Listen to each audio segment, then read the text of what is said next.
Covid ಸಮಯದಲ್ಲಿ ಅಣ್ಣವ್ರಿಗೆ corona ಆಗಿಬಿಟ್ಟು ಅವ್ರಿಗೆ ಆಕ್ಸಿಜನ್ ತುಂಬ ಕಡಿಮೆ ಆಗಿಬಿಡ್ತು. ಆವತ್ತು ರಾತ್ರಿ ಸುಮಾರು 1 ಗಂಟೆ ಸಮಯ.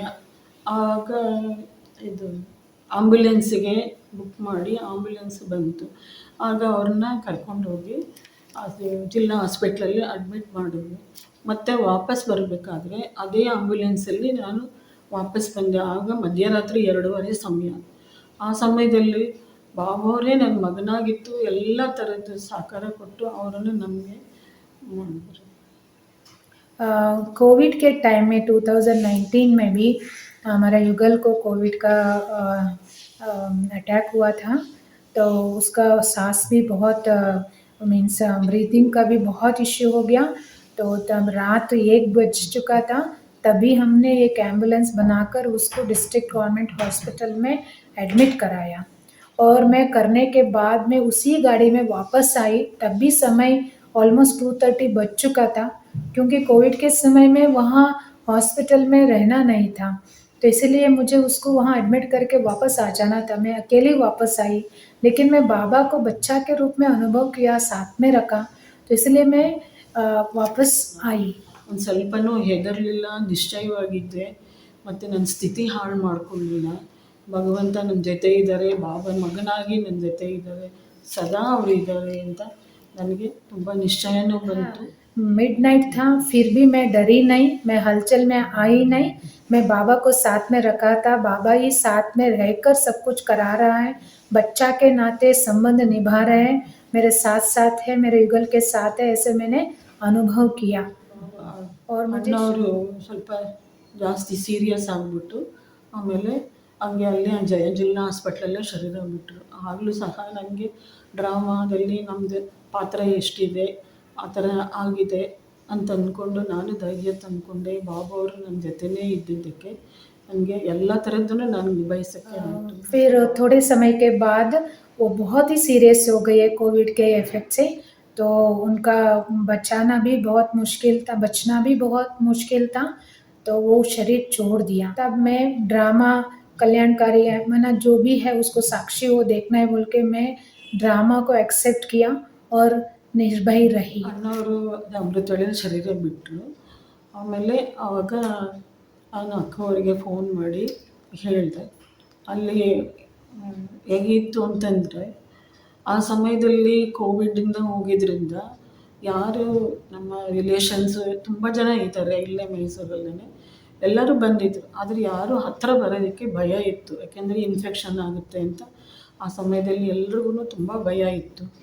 ಆದರೆ ಬಾಬಾ ಅವರು ಅಕ್ಕವ್ರ ಮುಖಾಂತರ ಬಂದು ಅವರು ಅಲ್ಲೇ ಹಾಸ್ಪಿಟ್ಲಲ್ಲೇ ಒಂದು ರೂಮಲ್ಲೇ ಶ್ರದ್ಧಾಂಜಲಿ ಅರ್ಪಿಸಿ ಮತ್ತು ಆಮೇಲೆ ಅವ್ರು ಏನೇನು ಮಾಡಬೇಕು ಅದೆಲ್ಲ ಮಾಡಿ ಆಮೇಲೆ ಸ್ಮಶಾನಕ್ಕೆ ತೊಗೊಂಡೋಗಿ, ಅಂದರೆ ಅವರೊಬ್ಬರೇ ನನ್ನ ಜೊತೆಯಲ್ಲಿದ್ದರು, ಅವರೊಬ್ಬರೇ ನನ್ನನ್ನು ಕರ್ಕೊಂಡು ಹೋದ್ರು. ಯಾಕೆಂದರೆ ಎಲ್ಲರ ಹತ್ರನೂ ಕಾರ್ ಇತ್ತು, ಇದಿತ್ತು, ಎಲ್ಲ ಥರ ಅನುಕೂಲ ಇತ್ತು. ಅಕ್ಕನ ಇದರಲ್ಲಿ ಬಂದು ಬಾಬು ಅವರು ಅಕ್ಕ ಮಗನ ಥರ ಬಂದು ಅವರು ಮಾಡಿಸಿದ್ರು ಎಲ್ಲನೂ. ಆದರೆ ಆವಾಗ ಪರಿಸ್ಥಿತಿ ಹೇಗಿತ್ತು, ಅಷ್ಟು ಜನ ರಿಲೇಷನ್ ಇದ್ದರೂ ನನಗೆ ಯಾರೂ ಇಲ್ಲ ಅನ್ನೋ ಥರ. ಆದರೆ ಭಗವಂತ ಒಬ್ಬರೇ, ಬಾಬಾ ಒಬ್ಬರೇ ನನ್ನ ಮಗನಾಗಿ ಜೊತೆಯಲ್ಲಿದ್ದರಲ್ಲ, ಅದು ನನಗೆ ತುಂಬಾ ನಿಶ್ಚಯನೂ ಬಂತು. ಆ ಸಮಯದಲ್ಲಿ ಎದುರಿಸೋ ಶಕ್ತಿನೂ ಬಾಬಾ ಅವರು ಕೊಟ್ಟಿದ್ದರು. ಆಮೇಲೆ और अमृत वेले हमारा युगल ने शरीर छोड़ा, मैं दीदी को बताई। उसके बाद सेंटर में कंस्ट्रक्शन भी चालू था, तो उसी समय दीदी भी आई। पूरा हॉस्पिटल में एक सेपरेट वार्ड में बॉडी को रखा गया था और वहाँ कोई जाने के लिए तैयार नहीं थे। हमारे सेंटर्स हमारे रिश्तेदार भाई बहनें सभी आए थे, लेकिन सबको प्यार था, रिगार्ड था मेरे युगल के प्रति, लेकिन सबको डर था। लेकिन मेरा बाबा, मेरा बच्चा मेरे साथ अकेला आया और मैं और मेरा बच्चा के रूप में बाबा दोनों मेरे युगल के बॉडी को उसी वार्ड में श्रद्धांजलि दिया। और ಅಕ್ಕ ಅವರೇನೆ ನನಗೆ ಕಾರಲ್ಲಿ ಅವ್ರ ಪಕ್ಕದಲ್ಲೇ ನನಗೆ ಕೂರಿಸ್ಕೊಂಡು ಕರ್ಕೊಂಡು ಹೋದರು.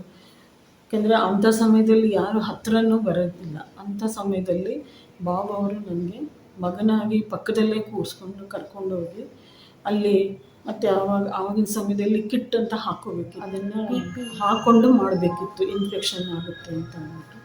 ಸರಿ ಎಲ್ಲರೂ ನಾವು ಮಗ ಆಗಿ ಏನು ಮಾಡಬೇಕೋ ಅದನ್ನೆಲ್ಲ ಕರೆಕ್ಟಾಗಿ ಅಲ್ಲಿ ಬಾಬು ಅವರು ನಮಗೆ ಮಾಡಿಸಿದ್ರು. शमशान में जब आया लेकिन कोई साथ में तो नहीं थे स्थूल रूप में, क्योंकि सबको डर था इन्फेक्शन होगा बोल के, लेकिन मैं दीदी के साथ गई। दीदी हमारे साथ थे, बाबा मेरा बच्चा के रूप में साथी था। तो फिर शमशान में भी अगर उसका बॉडी के नज़दीक जाना हो और उसका क्रियाकर्म करना हो तो पीपीई किट पहन के ही करना था। तो कोई उनके नज़दीक जाने के लिए तैयार नहीं था, लेकिन मेरा बच्चा जो करना चाहिए अपना पिताजी को वो सब कुछ उन्होंने किया। सब कुछ बाबा ने ईश्वरीय संप्रदाय अनुसार बॉडी को पूरा सजाया और फिर क्रियाकर्म के लिए किया। सभी लोग थे, फिर भी अकेलापन था स्थूल रूप में, लेकिन मेरा बाबा मेरा बच्चा वो अकेलापन को महसूस होने नहीं दिया और मेरे साथ खड़ा रहा। ಒಂಟಿ ಅನ್ನೋದು ನನಗೆ ಅನ್ನಿಸ್ಲೇ ಇಲ್ಲ, ಯಾಕಂದರೆ ಸದಾ ನನ್ನ ಜೊತೆಯಲ್ಲಿ ನನ್ನ ಸಾಥಿಯಾಗಿ ಬಾಬು ಅವರು ಮಗ ಆಗಿ ನನ್ನ ಜೊತೆಯಲ್ಲಿದ್ದರು. ಇದುವರೆಗೂ ಸಹ ಅವ್ರು ಬಾಬು ಅವರು ನನ್ನ ಜೊತೆಯಲ್ಲಿ ಇರ್ತಾರೆ. ನಾನು ಎಲ್ಲಿ ಹೋದರೂ ಬನ್ನಿ ನನ್ನ ಜೊತೆ ಬನ್ನಿ ಅಂತ ಬಾಬು ಅವ್ರನ್ನ ಕರ್ಕೊಂಡೇ ಹೋಗ್ತೀನಿ. ಅವ್ರ ಜೊತೆಯಲ್ಲಿ ಬರ್ತಾ ಇದ್ದಾರೆ ಅನ್ನೋ ಅನುಭವ ನನಗಾಗುತ್ತೆ. ಅದಕ್ಕೆ ನನಗೆ ನಿರ್ಭಯವಾಗಿ ಎಲ್ಲಿ ಬೇಕಾದರೂ ಹೋಗ್ತೀನಿ, ಮಾಡ್ತೀನಿ ಎಲ್ಲನೂ. ಮತ್ತು ಡೆತ್ ಸರ್ಟಿಫಿಕೇಟ್ ತೊಗೋಬೇಕು ಅಂತಂದಾಗಲೂ ಯಾರೂ ಮುಂದೆ ಬರಲಿಲ್ಲ, ಯಾಕಂದರೆ ಅದು ಜಿಲ್ಲಾ ಹಾಸ್ಪಿಟ್ಲಿಗೆ ಹೋಗಬೇಕಿತ್ತು. ಅದು ಹೆಲ್ದಿಯಾಗಿರೋರು ಯಾರೂ ಅಲ್ಲಿ ಹೋಗೋ ಆಗಿರಲಿಲ್ಲ. ಹಾಗಾಗಿ ನಾನೇ ಆಟೋ ಮಾಡಿಕೊಂಡು ಹೋಗಿ ಒಂದು 4-5 ದಿವಸ ಹೋಗಿ ಕೇಳಿ ಮಾಡಿ ತಗೊಂಡು ಬಂದೆ. ನಾನು ಯಾವತ್ತೂ ಒಂದಿನನೂ ಯಾವುದೇ ಒಂದು ಆಫೀಸ್ಗಳಿಗಾಗಲಿ ಒಂದು ಬ್ಯಾಂಕ್ಗಾಗಲಿ ಹೋದವಳೇ ಅಲ್ಲ. ಆದರೆ ಬಾಬಾ ಅವ್ರ ಜೊತೆ ಇದ್ದಿದ್ದಕ್ಕೆ ಎಲ್ಲ ಥರದ್ದೂ ನಾನು ಸಾಧಿಸೋದಕ್ಕೆ ಆಯಿತು.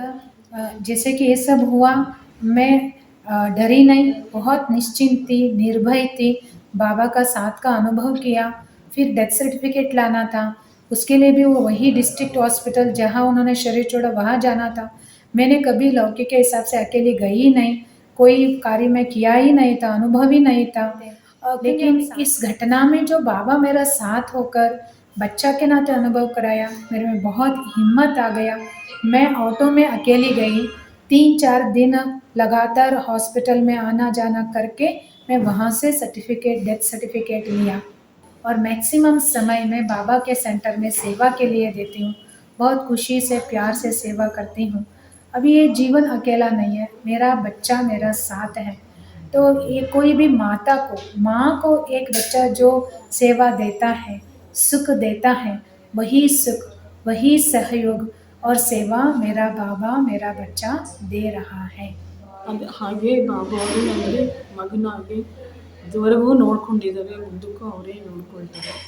ಅದೇ ನಿಶ್ಚಯದಿಂದ समय के बाद इतना समय बाबा ने मेरे को चलाया है, साथी बनकर साथ रखा है, माँ के रूप में मुझे सुख दे रहा है और लास्ट तक भी वो वही सुख देगा।